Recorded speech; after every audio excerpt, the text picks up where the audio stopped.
Mo ni angayan nga tutukan sa atong gobyerno mga par, kay og kung ngano nga naingon ana man na nganong gikurap man na ang kwarta sa mga katawhan, ang mga yanong mga tawo maoy nagbayad og buhis pero kurakoton lang sa mga lalay, kurakoton lang sa mga buaya nga naa sa gobyerno.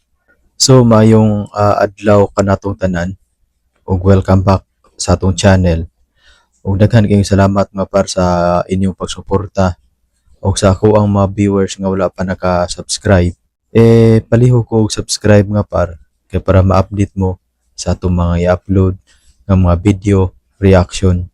So karon mga par kay ang Cebu ikaduha nga nakakuha og daghan nga flood control project, nakakuha og 414 ka mga flood control project ang Cebu mga par.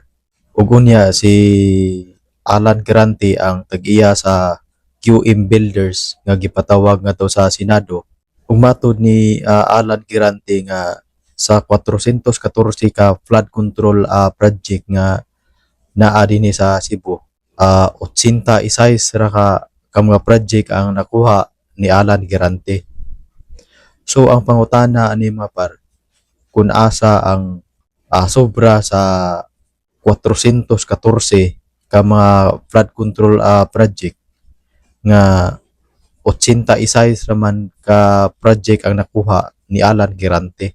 So mao nay question karon mga par, kung asa na nga mga project, kung kinsa ang mga kontraktor nga nakakuha ana, kay kinahanglan mo gina nga may baw-an sa mga tawo kung asa ang sobra sa 414 ka mga flood control project ug asa na butang. Kay nganong ang Cebu kung mag-uwan, ang Cebu City, ang Mandawi, Talisay, Lapu-Lapu, grabe man nga mubaha. Mo nay angay nga tutukan karon kung asa na ang maong mga project nga par, kung kinsa ang mga kontraktor ang nakakuha na. Kay normal ra man na nga mautana ta mga par kung asa na ang maong mga project ngano ang Cebu City, ang Lapu-Lapu, Talisay, nganong mubaha man dayon kung mag-uwan. Unya kadako og budget ni ana mga par, dapat lang mahibaw ang mataw kay kanang kwarta nga budget ni ana gikan na sa buhi sa mga tawo. Dili mahimo nga ang kwarta sa mga tawo, ang buhi sa mga tawo kurakoton lang sa mga dagkong opisyal sa gobyerno. Kay dili in taon lalim ang kaning mga yano nga mamumuo nga mopadung ato sa trabahoan nga ma-stranded in town kay tungod sa baha, kay tungod palpak ang maong mga project, tungod kay guni-guni ang mga project, ug ang uban in tawo mga estudyante maka-absent na lang sa eskwelahan kay tungod dili maka-eskwela kay tungod na stranded sa baha.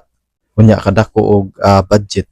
Mo nay pangutana karon mga par kung asa na ang maong mga kontraktor nga nakakuha na, kay kadaghan sa flood control project dinhi sa Cebu.